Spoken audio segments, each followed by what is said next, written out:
Police headquarters, Captain Nelson. All right. Well, thank you, Doctor. Just file your report with Sergeant O'Brien. Well, there you are, Tommy. Nothing to it. Dr. Armstrong just reported that death was due to exposure. Yeah, don't try to kid an old hand at the game, Cap. That bird you found in National Park didn't die of exposure. Not in this balmy spring weather. That's just a stall. Tommy, if I didn't know you so well, if I hadn't walked beats on the east side with your father, I'd toss you out on your ear. You never saw the day you could do that, Captain. Us newspaper men come from hardy stock. Yeah, the kind of stock that makes good coppers. Why don't you go back to the game, Tommy? What? No matter how many headlines you have your name under, you'll always be just a cop at heart. Just a dumb, good-natured cop. Oh, yeah? Listen, Cap. Anytime I fall for that line, I'll join the Marines and go to China. If you had a nose for news, you'd be a newspaper man yourself. It's instinct, Cap, that keeps you in this business. Instinct. Yeah? Lady to see you, Captain. Oh, show her in. Now, I got a visitor coming in, Tommy. If you're a good boy, you can sit in here while I see what she wants. But understand, any more yapping out of you, and out you go. Okay, teacher. Come in. Oh. Captain Nelson. Yes? I wonder if you'd mind talking to me for a minute, Captain. Why, certainly not. Come in. Oh, take this chair, please. Thank you. Now, what is it, Mrs. Gowan. Mrs. Martha Gowan. Perhaps I shouldn't have bothered you, Captain. I know how busy you police officers always are, but... Quite all right, Mrs. Gowan. If you just tell me... You see, I told the officer at the desk, and he just sort of smiled and didn't say anything, and Well, if you just tell me, Mrs. Gowan. Now, what's wrong? Is someone in your family missing? Well, not exactly, Captain. You see, it's my niece, Patricia. She's missing? No, Captain. It's her cat that's missing. Tommy. Mrs. Gowan, what were the circumstances surrounding the cat's disappearance? Well, Patricia was playing with the cat in the backyard, when all of a sudden it bounded over the fence and into the yard next door. Running to the gate, my niece saw another little girl about her age snatch the cat into her arms and run into the house next door. And did you inquire about the cat? Yes, and they said that I must be mistaken, that there was no little girl living there, and that there was certainly no cat in their house. Perhaps your niece was mistaken. No, I'm sure of that, Captain. Patricia is exceedingly truthful. How long have these people lived next door to you? For more than 12 years. And, Captain... What were you about to say, Mrs. Gowan? Oh, there's something dreadful about that place, Captain. The Croxtons have lived in that house for 12 years, and never once have I seen them, except going in and out.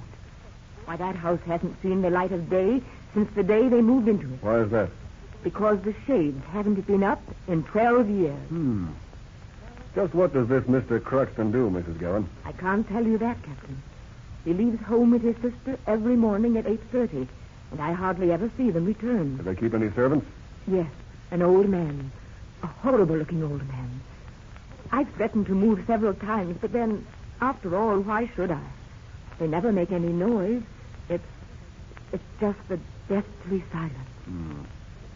Well, Mrs. Gowan, I'm afraid you've allowed yourself to become overwrought about the kitten. It'll probably come home.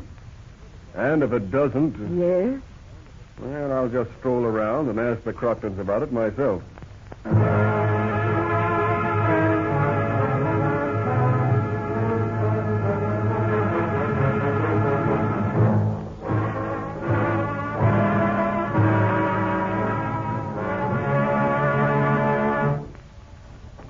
Well, Cap, how's the old cat hunter tonight? Sit down and shut up, Tommy. I'm talking on the phone.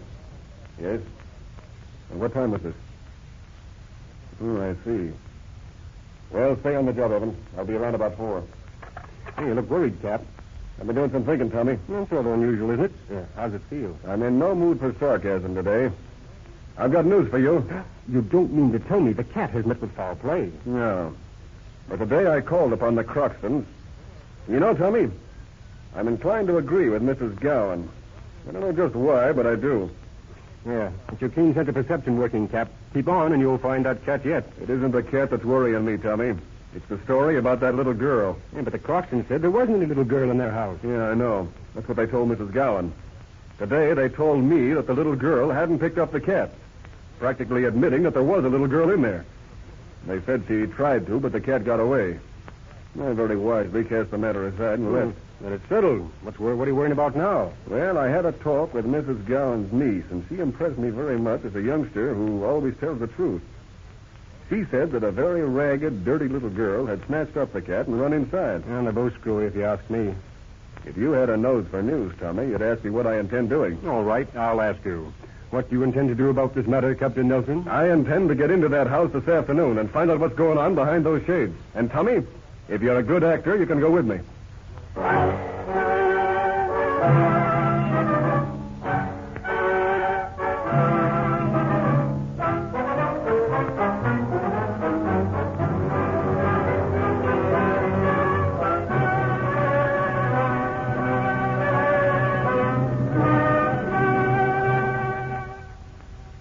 That's a big step to let you talk me into this, Cap. I look like a clown in this outfit. No, you don't, Tommy. You look like an employee of the Municipal Water Company, and you better act the part.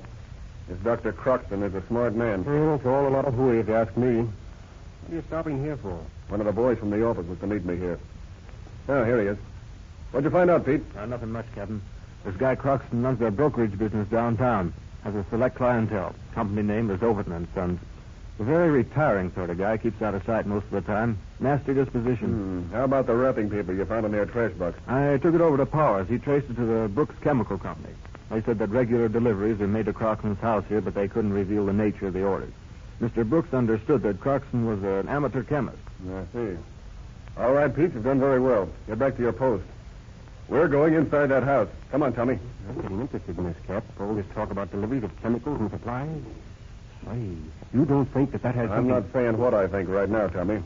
But if you're half the cop that your dad was, you'll know that there's something wrong here. But what? Now, don't appear too interested when you get in the house. Croxton is out. The sister's the only one home. And from the glance I got at her this morning, she's as mean, if not meaner, than Croxton. Think she'll recognize you in that getup? Yeah, well, that's up to you. Start a line of patter and keep it going. Yeah? We're supposed to be water company inspectors. And it's up to you to keep the woman engaged in conversation while I get around and look at the house. You leave it to me, Cap. It's an ugly-looking place, isn't it? I wouldn't live here on a bit. Well?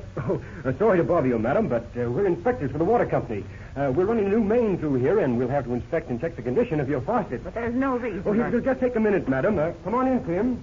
You can take the upstairs taps, and I'll check the ones down here. Now, if you'll show me where the meter is, ma'am. I'm sure that this is all a lot of... Oh, I'm sorry, ma'am. Company orders. Man's got to make a living nowadays. Why, you know, just the other day, 3 of the new inspectors were let out for missing a single house in the route. Can you imagine that? A single house, and they let them out. Where's the kitchen? Where's that other man going? Well, he's going upstairs to check for the bath fixtures. I'll need your help in the kitchen, ma'am, if you'll just open the door. All right. It's a nice kitchen you've got here. Nice and large. You know, ma'am, that's the trouble with most kitchens. They're too small, make you feel cramped and uncomfortable. A man likes to be able I to... wish you'd please hurry. Yes, ma'am. Hurry up. That's me, you know. I got the company medal last year for reading the meters the fastest of any of the boys. What else are you going to do in here? Well, not too much more, ma'am. Now, if you'll just turn that tap on for me, please. That'll be enough. Now, the other one, please, ma'am. That's good. Now, are there any other taps down here? Any other laundry rooms? No, there aren't. And if you're finished, I wish you'd please go. All right, ma'am, but, man's got to make a living. But things are where they are now. Things are pretty Are you finished? Yes, ma'am. All right, I'll show you to the door. Oh, my partner finished before me. Everything okay, Tim? Everything okay upstairs.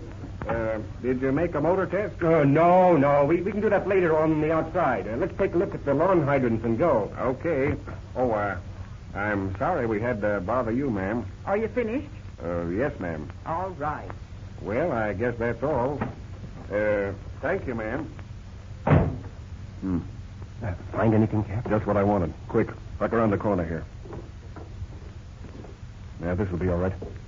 We can keep an eye on the house from here, and they can't see us. Look what I've got under my coat. Holy smoke. A dead cat. Yes, and I'm taking this cat to the police surgeon right away. I want to find out what killed it. I also found something else in that house. What? A dirty, ragged girl, chained in an upstairs closet. And, Tommy, that little girl is in a very dangerous condition. You keep an eye on the house. I'll be back within an hour.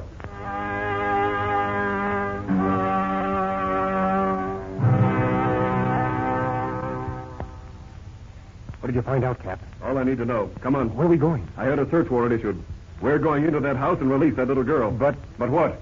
Well, this guy Croxton went in there about 10 minutes ago. What? I'm sure it was him. He was a dead ringer for that sister of his. Hurry, Tommy. They're onto us. The sister probably called for Croxton to come right home. If we want to save that child's life, we'll have to hurry. Well, what did you find out about the cat, Captain? All I needed to know. Don't ask questions now. Okay. I'll tell you one thing, though. That cat was killed with morphine. All right. Knock on the door.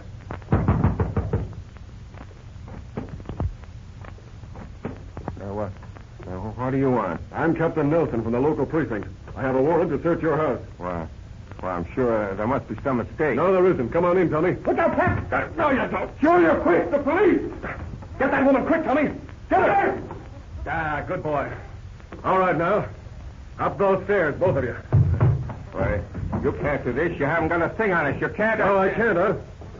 Here, unlock this door. I don't have the key. Unlock this door. All right. There. Now, there's the little girl, Tommy. Get her loose. Oh, gee, the poor kid. Stay away from me. Stay away from me. Don't hurt me anymore. We're not going to hurt you, honey. We're your friends. Here, let me take that chain off your leg. No. Don't hurt me. Stay away. Oh, no, honey, no. There. We're not going to hurt you. See? Don't let them hurt me. Please. Please don't let them stick me again. Please don't. Stick you? What do you mean, honey? Oh, here, don't cry. I'll tell you what she means. This dirty skunk has been manufacturing drugs in this house for years. This little girl was the daughter of one of his victims. And for more than a year, he's been keeping her chained in this closet, giving her morphine shots to keep her quiet. That's a lie. You dare! You dirty rat. Killing was too good for you.